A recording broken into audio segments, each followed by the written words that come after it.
Qu'est-ce que le Bitcoin? Quels sont les avantages et les limites de ce système? Alors le Bitcoin est à la fois une nouvelle monnaie et aussi un nouveau système monétaire. Le Bitcoin est né en 2008 suite à la crise financière.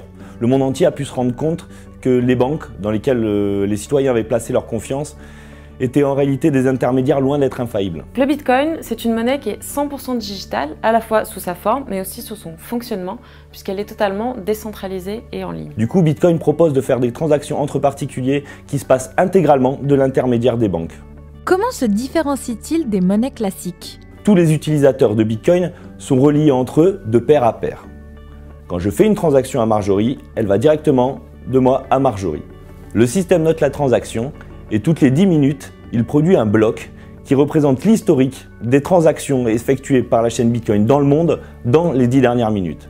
La chaîne de ces blocs, autrement appelée blockchain, représente donc l'historique des transactions réalisées dans le monde en Bitcoin depuis le début de Bitcoin. Au cours du XXe siècle, on a évolué de système monétaire assez souvent et finalement on peut dire que le Bitcoin est une évolution naturelle de ces systèmes monétaires dans le sens où il suit tout simplement la digitalisation de l'économie. Quels sont les avantages pour les utilisateurs? Pas d'intermédiaire, des frais de transaction très faibles. Il y a une forte dépendance quand même des populations à l'État et au système monétaire. L'avantage principal du Bitcoin, c'est d'être indépendant de toute entité centralisée. Pour parvenir à prendre le contrôle de la blockchain, il faudrait prendre le contrôle de plus de 50% des maillons. Ce qui, techniquement, en termes de puissance de calcul, est quelque chose de particulièrement difficile, quasi irréalisable. Digitaliser une monnaie, ça ne suffit pas. Il faut aussi qu'elle ait un système décentralisé. Au début des années 2000, il y avait déjà eu des ancêtres, on va dire, du Bitcoin, mais qui dépendaient d'une seule entreprise ou qui étaient centralisés. Il a simplement suffi que l'État américain interdise ce système pour que la monnaie disparaisse, ce qui n'est pas le cas du Bitcoin. Comment sont générés les bitcoins? Pour valider les transactions, certains ordinateurs mettent leur puissance informatique au service de cette validation. En contrepartie, le système donne des bitcoins, délivre des bitcoins à ceux qui valident ces transactions. C'est ce qu'on appelle le mining parce que c'est un système de mineurs qui est exactement le même que les mineurs qui allaient chercher de l'or au 19e siècle aux États-Unis pour mettre plus d'or et plus de masse monétaire en circulation. Alors, comme l'a dit Johan, la création de Bitcoin repose sur un réseau de mineurs.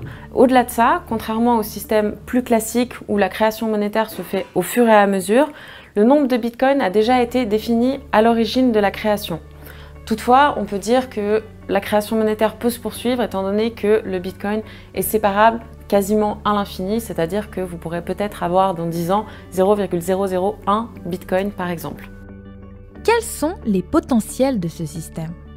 On pourrait imaginer demain partager sa voiture, partager son appartement sans Uber, sans Blablacar, sans Airbnb, directement de particulier à particulier par l'intermédiaire de la blockchain. La blockchain le permet grâce à son système sécurisé et permet de pouvoir s'envoyer de l'argent, mais ce n'est qu'un début, parce qu'elle peut permettre également de s'échanger des titres de propriété sans intermédiaire et bien d'autres choses, donc on imagine que les potentiels sont illimités dans l'économie.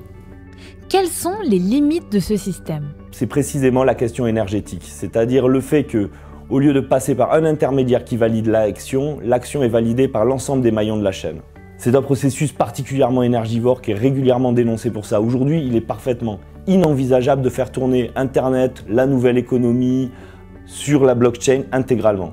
Une autre limite du système, ou en tout cas une interrogation des investisseurs, c'est l'aspect anti-inflationniste du Bitcoin. En effet, il a été créé de telle manière que la masse monétaire est limitée justement pour être considérée comme une sorte de valeur refuge par rapport aux autres monnaies. En fonction de l'évolution naturelle du Bitcoin et tout simplement de la concurrence d'autres crypto-monnaies, il est très difficile à dire s'il conservera cet aspect dans le futur. Alors parmi les limites techniques que rencontre Bitcoin, il y a la saturation du réseau. C'est-à-dire que le système actuellement permet de traiter quelques dizaines de transactions par seconde seulement. Alors, ça peut paraître beaucoup par seconde, mais il faut imaginer que le système Visa, par exemple, traite plusieurs milliers, voire dizaines de milliers de transactions par seconde. C'est-à-dire qu'aujourd'hui, une transaction peut coûter plus de 5 $ et on peut attendre plus de 10 minutes qu'elle soit validée. On comprend qu'aujourd'hui, l'idée de payer un café en Bitcoin relève pure et simplement de l'utopie. Alors avec l'évolution de Bitcoin, il y a aussi un risque politique. Aujourd'hui, c'est largement non réglementé, on pourrait parler de Far West de la finance.